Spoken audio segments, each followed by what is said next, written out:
Shalom sesamaku yang dikasihi Tuhan. Hari ini kita akan membaca dan mendengarkan seri Alkitab Kronologi.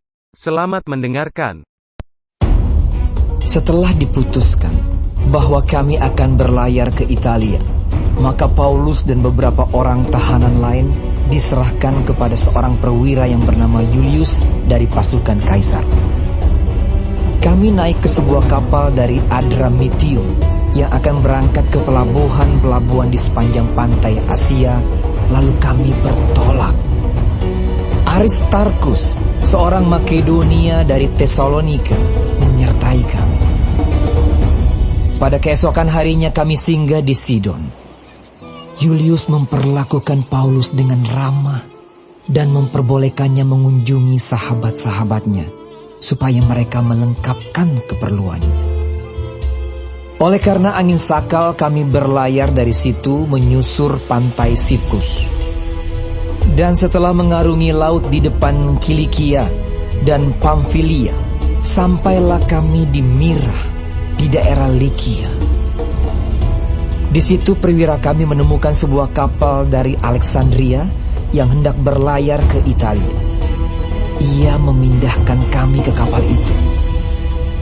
Selama beberapa hari berlayar, kami hampir-hampir tidak maju, dan dengan susah payah kami mendekati Knidus. Karena angin tetap tidak baik, kami menyusur pantai Kreta melewati Tanjung Salmone.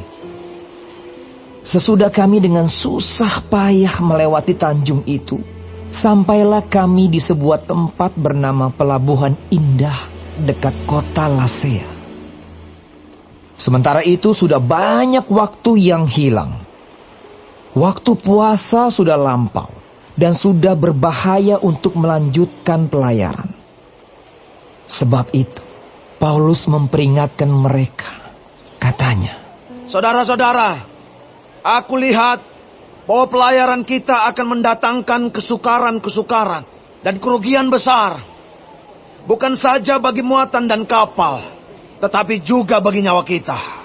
Tetapi perwira itu lebih percaya kepada jurumudi dan nakhoda daripada kepada perkataan Paulus. Karena pelabuhan itu tidak baik untuk tinggal di situ selama musim dingin, maka kebanyakan dari mereka lebih setuju untuk berlayar terus dan mencoba mencapai kota Phoenix untuk tinggal di situ selama musim dingin.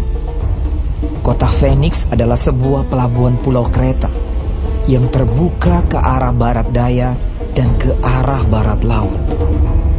Pada waktu itu, angin sepoi-sepoi bertiup dari selatan.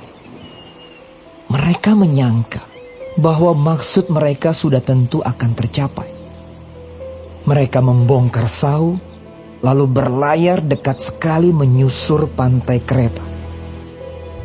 Tetapi tidak berapa lama kemudian turunlah dari arah pulau itu angin badai yang disebut angin timur laut. Kapal itu dilandanya dan tidak tahan menghadapi angin haluan. Karena itu kami menyerah saja dan membiarkan kapal kami terombang-ambing.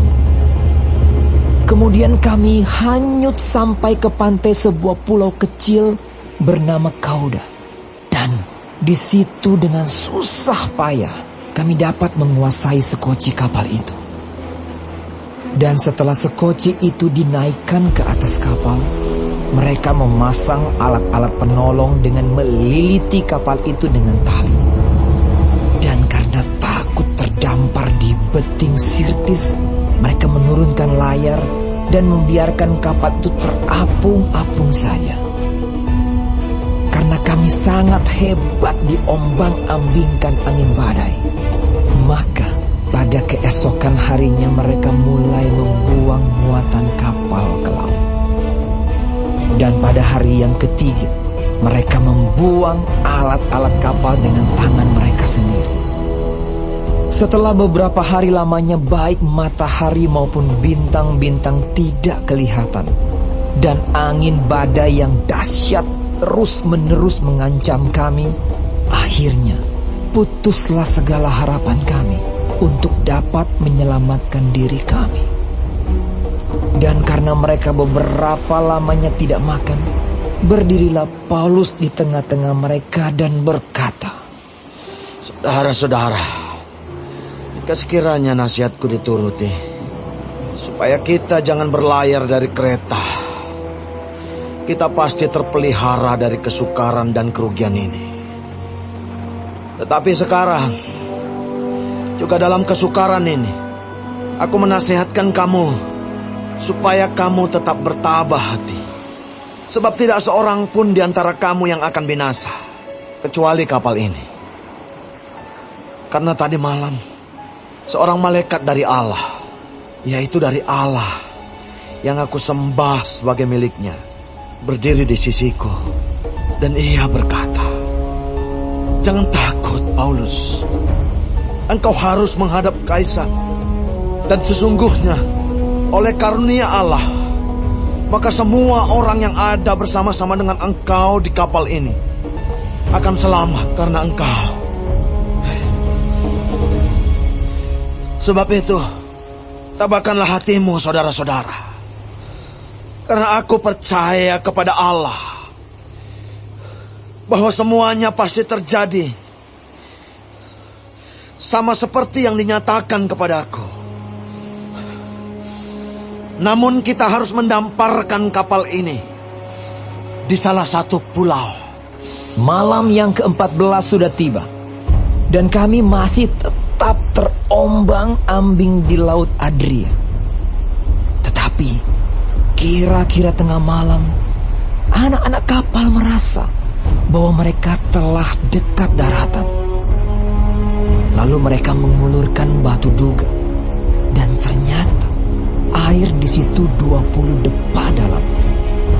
Setelah maju sedikit, mereka menduga lagi, dan ternyata 15 depa. Dan karena takut bahwa kami akan terkandas di salah satu batu karang, mereka membuang 4 sau di Burita. Dan kami sangat berharap mudah-mudahan hari lekas siang. Akan tetapi anak-anak kapal berusaha untuk melarikan diri dari kapal. Mereka menurunkan sekoci dan berbuat seolah-olah mereka hendak melabuhkan beberapa sau di haluan. Karena itu Paulus berkata kepada perwira dan prajurit-prajuritnya, "Jika mereka tidak tinggal di kapal, kamu tidak mungkin selamat." Lalu prajurit-prajurit itu memotong tali sekoci dan membiarkannya hanyut. Ketika hari menjelang siang, Paulus mengajak semua orang untuk makan. Katanya, "Sudah 14 hari lamanya kamu menanti-nanti saja, menahan lapar, dan tidak makan apa-apa. Karena itu, aku menasihati kamu, supaya kamu makan dahulu. Hal itu perlu untuk keselamatanmu. Tidak seorang pun di antara kamu akan kehilangan sehelai pun dari rambut kepalanya." sesudah berkata demikian, ia mengambil roti, mengucap syukur kepada Allah di hadapan semua mereka, memecah-mecahkannya, lalu mulai makan. Maka kuatlah hati semua orang itu, dan mereka pun makan juga. Jumlah kami semua yang di kapal itu 276 jiwa. Setelah makan kenyang, mereka membuang muatan gandum ke laut untuk meringankan kapal itu. Dan ketika hari mulai siang, mereka melihat suatu teluk yang rata pantainya. Walaupun mereka tidak mengenal daratan itu, mereka memutuskan untuk sedapat mungkin mendamparkan kapal itu ke situ. Mereka melepaskan tali-tali sau, lalu meninggalkan sau-sau itu di dasar laut. Sementara itu, mereka mengulurkan tali-tali kemudi, memasang layar topang, supaya angin meniup kapal itu menuju pantai. Tetapi mereka melanggar busung pasir dan terkandaslah kapal itu. Haluannya terpancang dan tidak dapat bergerak, dan buritannya hancur dipukul oleh gelombang yang hebat. Pada waktu itu, prajurit-prajurit bermaksud untuk membunuh tahanan-tahanan, supaya jangan ada seorang pun yang melarikan diri dengan berenang. Tetapi perwira itu ingin menyelamatkan Paulus. Karena itu ia menggagalkan maksud mereka dan memerintahkan supaya orang-orang yang pandai berenang lebih dahulu terjun ke laut dan naik ke darat, dan supaya orang-orang lain menyusul dengan mempergunakan papan atau pecahan-pecahan kapal. Demikianlah mereka semua selamat naik ke darat.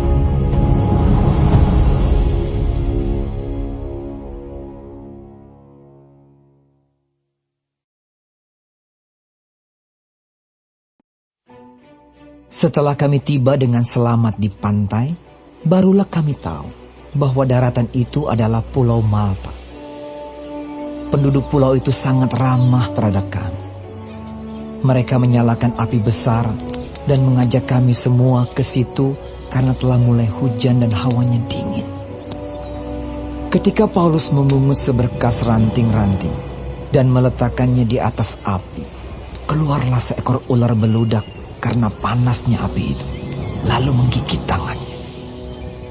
Ketika orang-orang itu melihat ular itu terpaut pada tangan Paulus, mereka berkata seorang kepada yang lain, "Orang ini sudah pasti seorang pembunuh, sebab meskipun ia telah luput dari laut, ia tidak dibiarkan hidup oleh Dewi Keadilan." Tetapi Paulus mengibaskan ular itu ke dalam api, dan ia sama sekali tidak menderita sesuatu. Namun mereka menyangka bahwa ia akan bengkak atau akan mati rebah seketika itu juga. Tetapi sesudah lama menanti-nanti, mereka melihat bahwa tidak ada apa-apa yang terjadi padanya. Maka sebaliknya, mereka berpendapat bahwa ia seorang dewa. Tidak jauh dari tempat itu ada tanah milik gubernur pulau itu. Gubernur itu namanya Publius. Ia menyambut kami dan menjamu kami dengan ramahnya selama 3 hari. Ketika itu, ayah Publius terbaring karena sakit demam dan disentri. Paulus masuk ke kamarnya. Ia berdoa serta menumpangkan tangan ke atasnya dan menyembuhkan dia. Sesudah peristiwa itu, datanglah juga orang-orang sakit lain dari pulau itu, dan mereka pun disembuhkan juga. Mereka sangat menghormati kami, dan ketika kami bertolak, mereka menyediakan segala sesuatu yang kami perlukan. 3 bulan kemudian kami berangkat dari situ naik sebuah kapal dari Alexandria yang selama musim dingin berlabuh di pulau itu. Kapal itu memakai lambang Dioskuri.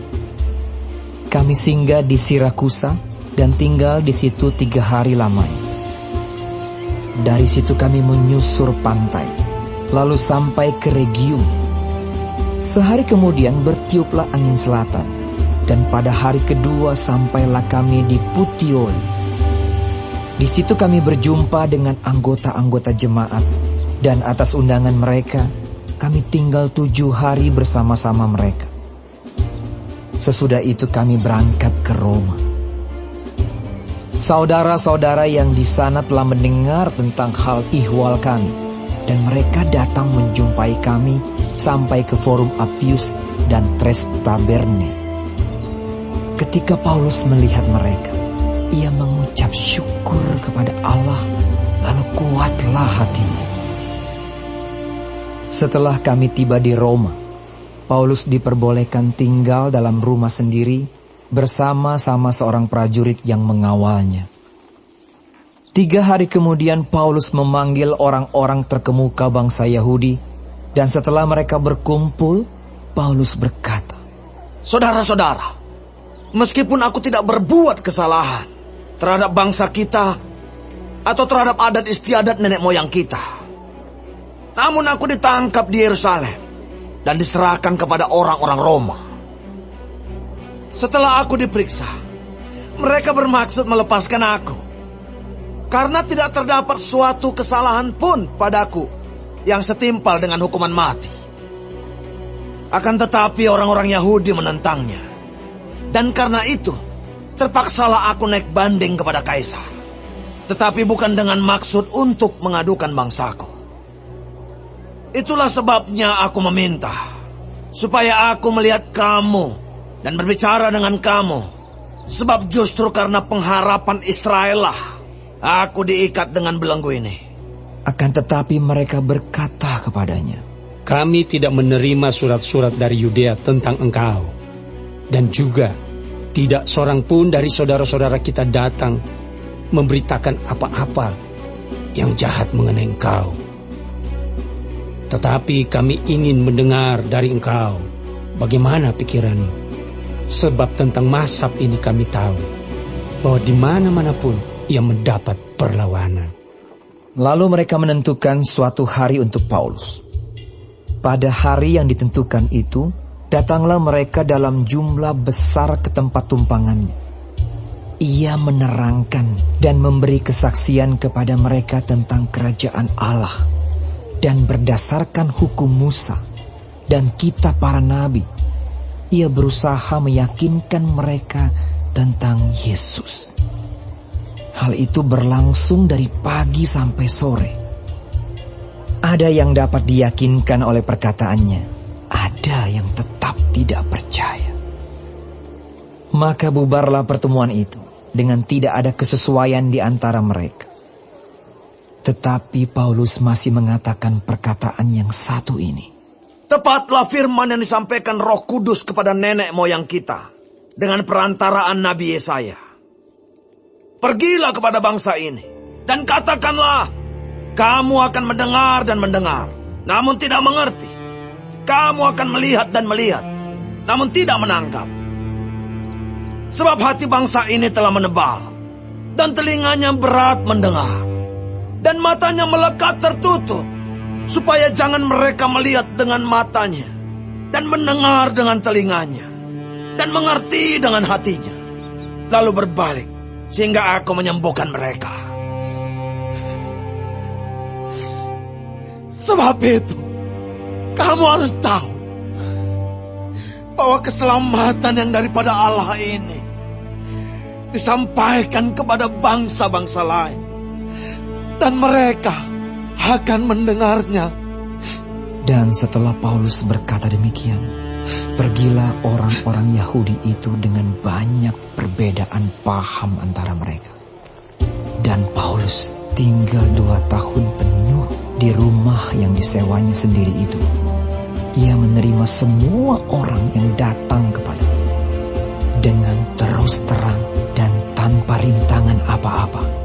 Ia memberitakan kerajaan Allah dan mengajar tentang Tuhan Yesus Kristus.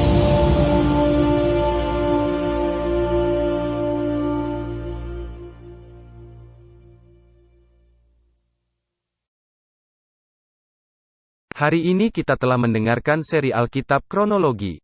Tuhan Yesus memberkati.